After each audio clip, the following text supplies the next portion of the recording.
প্রিয় দর্শক বন্ধুরা, আজকে আমরা আসছি ঢাকা বিভাগের কেরানীগঞ্জ মডেল থানার পলাতিয়া ইউনিয়নের নাজিরপুর নামের একটা গ্রাম। মুকুল ভাইয়ের বাবা সর্বজন শ্রদ্ধেয় জনাব সাদেক আলী স্যার পলাতিয়া কলেজের প্রতিষ্ঠাতা প্রিন্সিপাল ছিলেন। অর্থাৎ স্যার যতদিন জীবিত ছিলেন কলেজ এবং স্কুলের দায়িত্বে স্যার ছিলেন। সেই রকম একটা বর্ধিষ্ণু গ্রাম হলো এই নাজিরপুর। সেই গ্রামটা আজকে দেখতে বের হয়েছি, ঘুরতে বের হয়েছি। তো মুকুল ভাইকে সঙ্গে পেয়েছি। মুকুল ভাইয়ের যে পরিচয়টা সবচেয়ে বেশি ভালো লাগে আমার কাছে। মুকুল ভাই একজন পৃষ্ঠপোষক বলতে বলি আমি। আমাদের পুস্তক প্রকাশনায় মুকুল ভাইয়ের একটি প্রকাশনা রয়েছে, নাম আলোকায়ন, তার স্বত্বাধিকারী। এবং একজন আলোকিত পথের মানুষ হলেই তো এই সমস্ত কাজের সাথে থাকা যায়। তো সেই মুকুল ভাই আমাদের সাথে রয়েছে। মুকুল ভাই আমাদের এই গ্রাম সম্পর্কে, আমাদের নাজিরপুর সম্পর্কে বলবেন এবং ঘুরে ঘুরে দেখাবেন। বন্ধুরা, এই যে দেখেন নাজিরপুর চমৎকার গ্রাম। প্রত্যেকটা রাস্তায় ছোট ছোট রাস্তাগুলো এখানে পাকা করা হয়ে গেছে। এই যে দেখতে পাচ্ছেন, এইদিকে আসলে এই যে এদিকে এই যে ছোট ছোট শিশু রাস্তা, এই যে প্রত্যেকটা রাস্তায় মানে আগে ছিল পায়ে হাঁটা মাটির রাস্তা, ওটাও একটা সৌন্দর্য ছিল।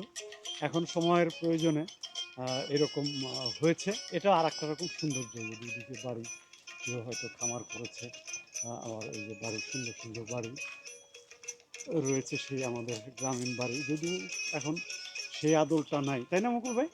আগে যে আদলটা ছিল গ্রামের, না না না, এখন চেঞ্জ হয়ে গেছে না? অনেক চেঞ্জ হয়ে গেছে। এই একটা বাড়ি বন্ধুরা দেখেন, গ্রামের বাড়িতে প্রবেশ মুখেই এই যে গাছ, এই যে পথ, এবং সেখানে দুই দিকেই ফুলে মানে গাছ শোভাবর্ধনের জন্য বাড়িতে প্রবেশ পথেই গাছ। কেরানীগঞ্জের মধ্যে মোটামুটি একটা সুন্দর গ্রাম এই নাজিরপুর, না? সাজানো গোছানো, যেহেতু প্রত্যেকটা লেন বাই লেন এখানে কার্পেটিং হয়ে গেছে, তো মোটামুটি ভালো সুন্দর একটা বর্ধিষ্ণু উন্নত গ্রাম। ছাগল বেঁধে রেখেছে বাড়ির উঠোনে। এটাই গ্রামের সৌন্দর্য, এটাই গ্রামের বিশেষত্ব। তবে সেই টিনের ঘর, সেই টিনের চালা এখন আর নেই। এখন গ্রামে, বিশেষ করে এই গ্রামটার মধ্যে আর কি, এটা শহরের পাশে, যেহেতু একদম শহরের সন্নিকটে হওয়াতে এই শহরের যে আবেশ, শহরের যে দালান কোঠা, সেই দালান কোঠার যে নিরাপত্তা অনুভব করে মানুষ দালান কোঠার ভিতরে, সেটা গ্রামেও ছড়িয়ে পড়েছে। বিশেষ করে এই নাজিরপুর গ্রামটা আমি দেখলাম, উঠোনে মুরগি দৌড়াদৌড়ি, হাঁস মুরগি লালন পালন করে, সেগুলো দৌড়াদৌড়ি করছে বন্ধুরা, দেখতে পাচ্ছেন। এখানে বিল্ডিং হবে, অর্থাৎ সব জায়গায় এখন বিল্ডিং হয়ে যাচ্ছে। এই যে প্রাচীর করে বাড়িগুলো বিল্ডিংয়ে পরিণত। সেই গ্রামের সৌন্দর্য এখন নাই, সব জায়গায় সেমি পাকা ঘর হয়ে যাচ্ছে, বিল্ডিং হয়ে যাচ্ছে। আচ্ছা, গ্রাম বলতে আমরা যেটা বুঝতাম, হ্যাঁ হ্যাঁ, যে মেঠো পথ, কাঁচা রাস্তা, সেটা নাই। হ্যাঁ হ্যাঁ হ্যাঁ, ঘর বাড়ির মধ্যে অনেক পরিবর্তন আসছে। বন্ধুরা, আমরা নাজিরপুরে আর একটা চমৎকার জিনিস রয়েছে, সেটা আপনাদেরকে দেখাবো। একটা আকর্ষণীয় জিনিস মুকুল ভাই আমাদের সেদিকে নিয়ে যাচ্ছে। সেটা হলো একটা লেক আছে নাজিরপুরে, একটা লেক রয়েছে, পানির লেক, সুন্দর। এবং সেই লেকের কাছে আমরা এখন আপনাদেরকে নিয়ে যাব। পলাতি ইউনিয়নের নাজিরপুর গ্রাম। এই যে লেক, ওই যে এক ঝাঁক পাখি আকাশে উঠছে, আমরা দেখতে পাচ্ছি দর্শক বন্ধুরা। লেকটা দেখতে পাচ্ছেন, প্রচুর শীতের পাখি আছে এখানে, আসছে এখন। ওই যে দেখা যাচ্ছে কিছু দূরে, আসবে আস্তে আস্তে। হ্যাঁ আসছে তো, ওই যে আকাশে উঠতেছে।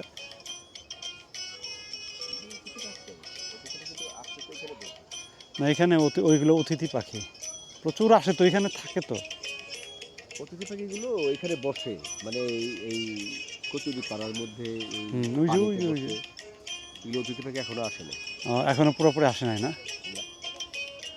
অনেক বড় লেক এটা। এটা এটা সরকারি লেক, না? এটা গভর্নমেন্ট প্রপার্টি দর্শক বন্ধুরা।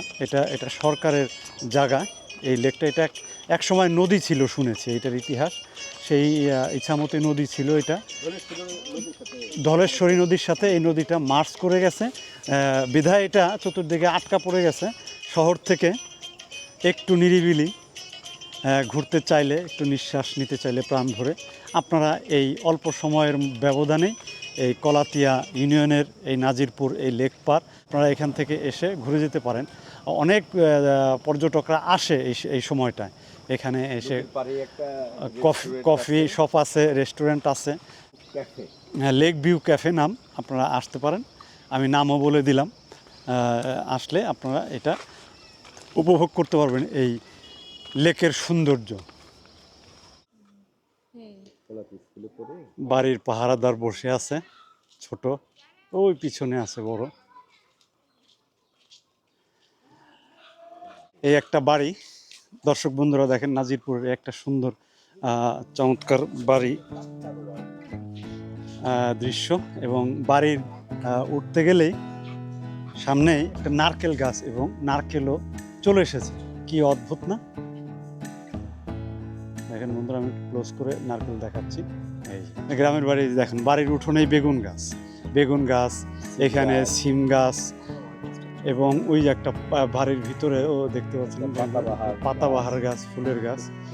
গ্রামের এই সুবিধাটা আছে, তাই না মুকুল ভাই? হ্যাঁ হ্যাঁ, যে প্রত্যেকটা বাড়ির উঠোনেই এই যে দেখেন কত সুন্দর সবজি, এই যে লাউ গাছ, এবং এই যে দর্শক বন্ধুরা দেখেন লাউ ধরে আছে। একটা চমৎকার একটা সুন্দর এই যে বড়ই গাছ বড়ই আসতেছে। আনাচে কানাচে সৌন্দর্য, গ্রামের যে সৌন্দর্য, আমাদের বাংলার যে গ্রাম, সেই গ্রামের বাড়ির সামনে ক্ষেতের মধ্যে ফসলের চাষ, মানে যেখানে একটু জায়গা আছে সেখানেই ফসল ফলেছে। আগের যে গ্রাম ছিল, ওই সময়ের গ্রাম, মানে আজ থেকে 30-40 বছর আগের সাথে এখনকার আপনাদের গ্রামের কি পার্থক্য আপনি লক্ষ্য করতেছেন বা হয়েছে আপনি মনে করতেছেন? অনেক পার্থক্য। আগে গ্রামের ভিতর টিনের চৌচলা ঘর বাড়ি ছিল, এখন প্রত্যেক বাড়িতেই হ্যাঁ ওই বিল্ডিং, যেটাকে বলে পুরো বিল্ডিং হয়েছে অনেক জায়গায়, সেমি বিল্ডিং। এখন টিনের ঘর, ছনের ঘর, ওগুলো আর এখন নেই। আচ্ছা, রাস্তাঘাটে ব্যাপক পরিবর্তন। আগে ছিল মাটির রাস্তা, সরু রাস্তা। বন্ধুরা, আমরা হাঁটতে হাঁটতে নাজিরপুর গ্রামের শেষ প্রান্ত, পূর্ব প্রান্ত দিয়ে আমরা একটা বিশাল যে ফসলের আবাদ হয়, ফসলের মাঠ, ফসলের চক বলি আর কি আমাদের ভাষায়, সেই চকে চলে এসেছি। বলতে বলতেই আমরা একটা সবজির ক্ষেত এখানে পেয়ে গেলাম। একদম শুরুতেই বেগুন, এই দেখতে পাচ্ছেন, বেগুন, পেঁপে এবং মরিচের চাষ এখানে করেছে বন্ধুরা। এই যে মাটির পথ দিয়ে, অর্থাৎ হালুট বলে আর কি আমরা, আমাদের এই হালুটের মতো, এটা হালুটই ছিল তাই না? এখন একটু রাস্তার মতো হয়ে গেছে। তখন কিন্তু একটা মনোরম দৃশ্য দেখা যায়। হলুদ হলুদ ফুল, চতুর্দিকে হলুদের সমারোহ, তখন দেখতে খুব সুন্দর লাগে। দর্শক বন্ধুদের আমরা সেই হলুদের রঙের যে খেলা, রঙের যে সৌন্দর্য, সেটা আমরা দেখাবো। আরও 15 থেকে 20 দিন লাগবে। তো এখনও একটা সবুজের যে সৌন্দর্য সেটা আছে, সেটা আপনারা দেখেন। এরকম করে এই যে কৃষকের যে জমি, এই ফসলের জমি তো তাদের হাত ছাড়া হয়ে গেল মুকুল ভাই। অবশ্যই আমাদের অনেক জমি ছিল। আমরা এক সময় কৃষক ছিলাম, মানে গৃহস্থালি করতাম আমাদের গ্রাম্য ভাষায় বলে। আমাদের জমিতে ধান হতো, পাট হতো, সরিষা হতো, মসুরি হতো, আখ হতো, এগুলো আমরা দেখেছি। কিন্তু এখন আমাদের জমিও নাই, আমরা চাষবাসও করি না। কৃষিকাজ এখন আর নেই বললেই চলে। আস্তে আস্তে এই জায়গাটা সংকুচিত হয়ে যাচ্ছে। জীবন ধারণের প্রধান নিয়ামক হলো তার খাদ্য, এবং সেই খাদ্যটা তো এই কৃষকেই উৎপন্ন করে, এবং সেই কৃষক তো আর মহাশূন্যের মধ্যে ফসল ফলায় না, তারা শস্য চাষ এই ভূমিতেই করে মুকুল ভাই। সেই ভূমি যদি তাদের বেহাত হয়ে যায়, সেই বেহাত অলরেডি হয়ে গেছে ঢাকার আশেপাশে। তো আর এখন ঢাকার আশেপাশে, ঢাকাকে কেন্দ্র করে যে ভূমি ছিল, যে বলা হয়তো যে ঢাকার শস্য ভাণ্ডার বলতো, এটা যেমন এই কেরানি আপনাদের এইদিকে, ওই দিকের কেরানীগঞ্জ, দক্ষিণ কেরানীগঞ্জ, তারপরে ড্যামরার ওই সাইডে, আমি সব দিকেই ঘুরে দেখেছি, কোথাও আর এখন ফসলের চাষ হয় না মুকুল ভাই। সব জায়গায় এইরকম বিল্ডিং, এরকম নগরায়ন হয়ে গেল।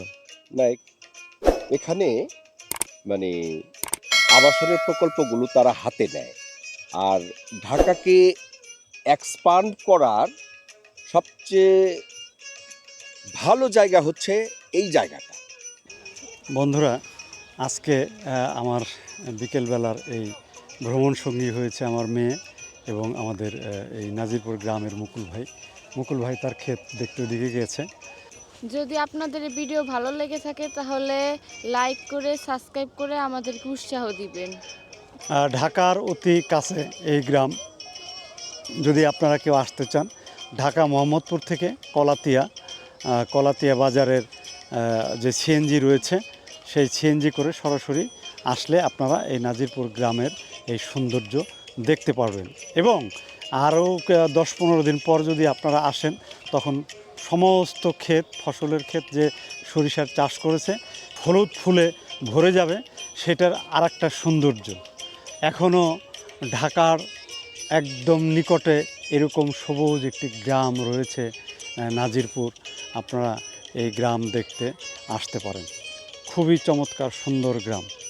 মজা পাচ্ছ গ্রামের রাস্তায় হেঁটে? হ্যাঁ, এটা সেই কলমি শাকের ক্ষেত। আমাদের এই কৃষক ভাই যিনি এটা চাষ করেছেন, উনি আজকে ফসল তুলছেন। এই যে লোক লাগিয়ে দিয়েছেন, ওনারা ফসল তুলছেন। হ্যাঁ, লেটা শাক।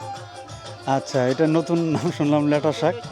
হ্যাঁ, ও এটা নতুন শাক, এটা লেটা, আর এটা হলো কলমি শাক। এই ভাই কলমি শাকের প্রসেস করতেছে।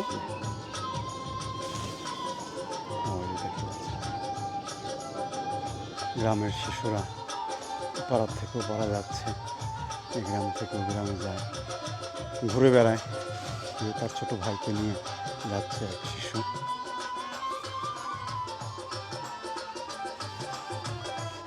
বাড়ির উঠোনে লাউ গাছ লাগিয়েছে, জাংলা দিয়েছে। মাচাকে আমরা জাংলা বলি স্থানীয় ভাষায়। এই যে ওর একটু পালং শাক বুনেছে। মানে কোনো জায়গায় এরা ফাঁকা রাখে না, এদের খাদ্যের যোগান এরা নিজেরাই তৈরি করে গ্রামের মানুষজন। দর্শক বন্ধুরা, আমরা আমাদের এই নাজিরপুর গ্রামের সুমন সরকার, ওনাকে পেয়ে গেলাম। উনি এখানকারই ছেলে। এই এখানে ছেলেরা খেলাধুলা করছে একটা মাঠে বিকেলবেলা। চলেন আমরা একটু দেখি। যারা আসো, গ্রামের ছেলেমেয়েরা বিকেল হলেই খেলাধুলা করে। তো এরকম একটা এই যে ওরা ফুটবল খেলছে দল বেঁধে, যে বুট শুট পরে একদম।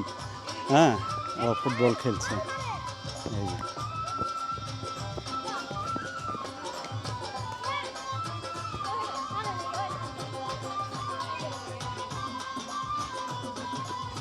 ডিপলিং করে পাস দিল। বন্ধুরা দেখেন কি চমৎকারভাবে শিশুরা খেলছে এখানে। এবং গোল পোস্টে মেরেছিলেন, কিন্তু বডিতে লেগে প্রতিহত হলো। এটা কি পেনাল্টি হলো নাকি? ও, পেনাল্টি হয়নি, ও বলতেছে ইনডাইরেক্ট ফ্রি কিক। দেখা যাক কি হয়। কি হ্যান্ডবল হয়েছে? ও, হ্যান্ডবল হয়েছে, অর্থাৎ বলটা হাতে লেগেছে, এই জন্য free kick, indirect free kick. দেখা যাক গোল হয় কি না। আমরা দেখতে পাচ্ছি সতর্ক পাহারা, না গোল হলো না।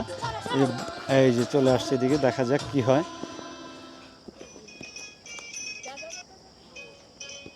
বন্ধুরা দেখেন কি চমৎকার ডিবলিং করছে ছেলেরা বিকেলবেলায়।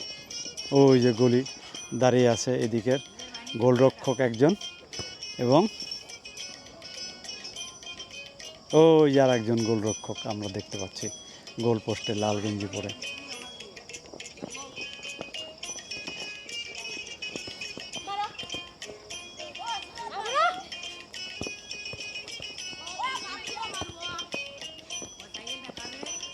চমৎকার একটা ফুটবল টুর্নামেন্ট খেলা দেখলাম আমরা এখানে। আসলে মাঠের খুব কমে গেছে বিধায় এটা একটা বাড়ির জমি, ওইখানে ওরা ফুটবল মাঠ বানিয়ে খেলছে। দর্শক বন্ধুরা, চলুন যাই এবার, যারা চলো।